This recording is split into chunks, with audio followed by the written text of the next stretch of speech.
In our community, persistent homelessness is among the most difficult life situations to cope with. Typically, it means having lived for at least a year on the streets, but it's often longer. Greater likelihoods of mental illness, addictions, and declining health are all outcomes of years on the street. The person begins to give up on life in conventional housing. The streets are now home. When you've dealt with persistent homelessness, finding a place to live is so difficult because, what's your contact number? You know, who's your references? You don't want to go to your family. You're ashamed of your situation, so you don't have any references. You've probably fallen into some addiction issues. You've probably lost some apartments. And a lot of times you just don't even want to look anymore. You just feel there's no sense even looking. Persistent homelessness also means a deep level of disconnection from service, often because of the complexity of those services or because of the way they feel treated by businesses, landlords, or social services. There is a deep level of resentment that the broader community no longer is willing to go the extra mile to understand or truly help. You know, some of the people I get to walk with, they say, you know, I go to the same office every month and they look at me like I'm not human, and I get these things in the mail that say, you know, what I have to do, but I don't understand the wording in them. So people run against these barriers that maybe some of us else in the community might not find as barriers, but for a lot of these people, they're very difficult things to navigate, and you can imagine after beating your head against something over and over again, that they give up. I think I, in a lot of ways, would as well. So. But I was seriously at the end of my rope. Like, it was, I'm fed up with the government, and I didn't want to live no more. If they weren't going to help me out and give me at least a pension for all the bullshit I've had to go through with all the jobs that I've had over the years, I would have ended it. I would have. Going from having everything and then losing everything and going into shelters and being on welfare and disability, the biggest thing is a lot of people don't want to rent to people that are on welfare or disability. I find that some landlords I've had said to me, you know what, it all looks nice on paper, but then when it comes to it, it's like, I'm sorry, but someone else took it. And I felt very bad and upset, and I'm going, what did I do? Did I say something or did I do something? It made me feel so upset and self-conscious that I didn't want to continue. The more rules that we put in place saying that you have to have this sort of temperament, or you have to be clean,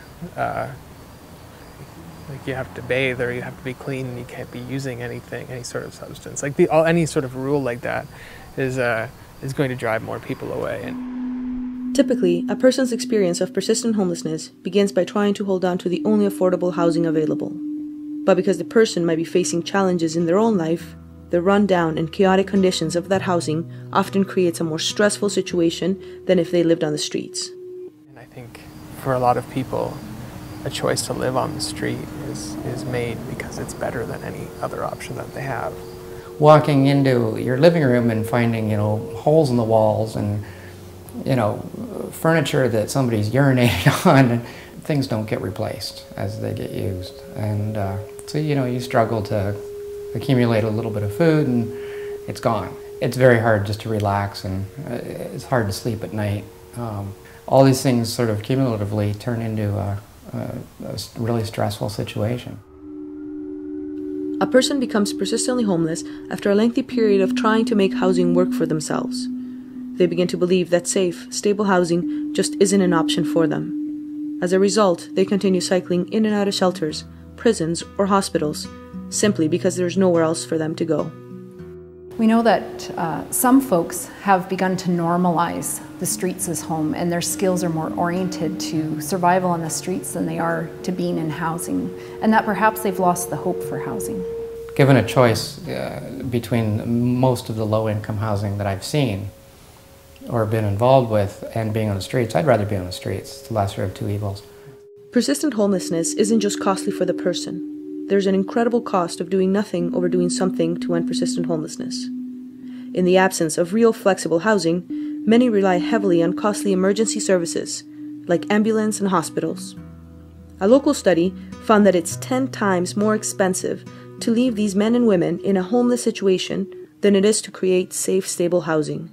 People experiencing persistent homelessness on a per diem basis cost 10 times more. You know, it's that 10% of folks use up 90% of the resources, and we're looking at how we can maximize resources and best serve people. Well, most of them don't have any primary health care contact that they can use, so ambulance has typically been the sort of the final level of the social safety net. If they don't have a family doctor, if they don't have anyone else to call, it's easy just to call 911. And we have people that have called us. I have one client that is in our registry 500 times. So we've carried that fella 500 times in the last couple of years. And we found that if those people have a contact number to call, somebody that's dealing with them on a regular basis, they will call that person instead of calling us. And that's really what we need. We need somebody that'll be able to assess that person's needs, decide whether they do need an ambulance or they can be driven to the emergency department, or it's something else. They just need somebody to talk to and get them through, you know, a time when they just need some help. We found that cuts down our call volume dramatically. So we needed a different approach. Step Home is an umbrella of 7 programs at 8 sites, working together to end the cycle of persistent homelessness in our region. Step Home takes the position that every person experiencing persistent homelessness who wants housing has a right to a safe, stable place to live. Step Home's housing first approach means rejecting ideas like a person is too hard to house or non-compliant. The real issue is that we have not yet created the right type of housing or find the right ways of delivering service. Step Home is working to do just that. And we definitely operate on a mentality that because you are another human being, you deserve a good home, you deserve a place in this community. And you don't have to work to earn those things, you don't have to get clean or get this issue under wraps or this. You deserve these things because you're a human, because you're part of this community. And so they've had services thrown at them their entire life, and they've said, you know, well, if you want to get better, you know, come here and do this. And it's amazing the difference when we kind of change our approach and we say, hey, we care about your life. What do you see as where you want to go in? And if that's where you want to go, then how can we walk alongside you in that? For someone who's persistently homeless, barriers to housing like addiction and physical and mental illness are best addressed once a person has a safe, stable home. These underlying and heavy issues are too difficult to work through while also struggling to find a safe place to sleep. And housing is the best way to give a person that stability. In the rooming house situation, again, dealing with everybody around you and the stress, the elevated stress levels, would definitely contribute to wanting to drink more. It was a great way of just sort of escaping from that, of lowering my anxiety. Oh, the difference is incredible. It's made the world a difference to my attitudes. I'm becoming, again, more goal-oriented, the way I used to be at one point. I'm able to focus on that and look at moving forward in my life and getting things back together. When a person has been persistently homeless for many years, the idea of once again having a safe place to live is a very fragile one. But the process of searching for housing often isn't the first step. Applying for social services can be difficult. A person needs to wait while they apply for ID. They may need to find a doctor if they have to apply for disability benefits, a process that can last up to a year while they get tested and wait for results. Without housing, these are overwhelming barriers that often prevent a person from even considering a housing again. If all conventional sources of funding have been exhausted, and yet there's an opportunity to move a person or transition a person into a safer or more stable housing arrangement, then we're going to spend the money to make that happen with the Flex Fund. We've found it doesn't usually take that much money. We don't have a huge budget, but just a couple $100s here and there can be all it takes to move a person past an obstacle to get to a point where they actually have an opportunity to make a change. Outreach workers also work to maintain an open and ongoing relationship with the landlord, to ensure it continues to work for both landlord and tenants.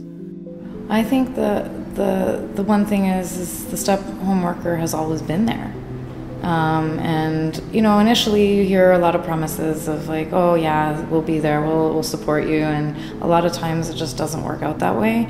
I find in my particular case, I can say the step home worker was there to support us, and especially through some of the difficult challenges we've had, and even outside of the program, he's always been very supportive. These guys step up to the plate. When they say something, they do it. Once they get a reply, they're on the phone to you or texting you, whatever way they got to get in contact with you, period. But stable housing itself is not enough.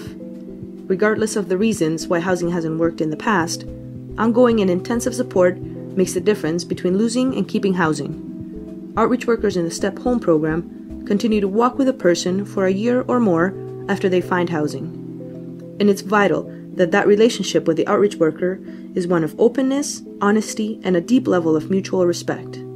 Relationships are the foundation of housing somebody. When they're struggling through these heavy issues in their life, it's important for somebody to be open and honest and real and trusting with them, and to allow them to lead the relationship because it's their life. A big part of my job is just, you know, offering to really kind of walk alongside them and to identify what kind of supports they might find helpful in that. You know, whether that's supports for an addiction, whether that's you know, a counselor to talk to, whether that's just sitting and having a coffee with me. We'll go talk to landlords together, you know, and as they have questions through the whole thing, we'll kind of talk through all that. Allowing that relationship to be equalized a little bit, where you don't have one authoritative figure and one needy figure. You've got that sort of equality in the relationship, I think, is a huge, huge dynamic. And it goes to providing that the person that is needing help with dignity, with some, which breeds self-respect and all these other great things that help people get on with their lives. So the combination of flexibility and genuine relationship is having a real impact. Step Home has helped 80 people over the last 2 years gain access to stable housing, often after 5 or 10 years of persistent homelessness.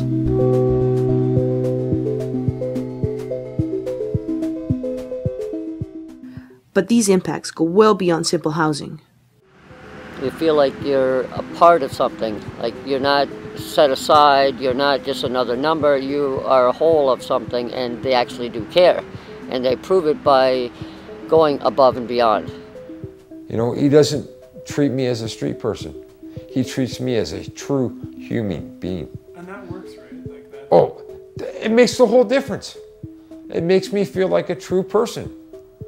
Like, he doesn't look at me, I'm missing a leg or whatever. He looks at me as a human being, period. The work that Step Home is doing continues to evolve. As a person regains stability in their life, it's natural that they begin to explore and expand out into other areas of our community. Re-establishing contact with family, creating community groups, or beginning to look for work again are all examples of where the person is directing this program. Are now talking about, now that people are gaining some stabilization in their life and are sensing that there is some support, that the community does care about them. The problem is now is how do a person then move into the community in a more integrated manner. So we're calling that community integration. And that is a real a difficult place to go, because that now demands not that we provide services and support to people, but that the community now opens itself up to accepting and welcoming people. And my hope is that this program is helping to allow people to understand that people are just people, regardless of their problems or the depth of the issues or the severity of some of the behaviors that might be exhibited, that underneath that lies a person who's saying, who cares about me? And that's a universal human cry. Our call is to say, how will you accept all of us and celebrate what that humanness is in all of us?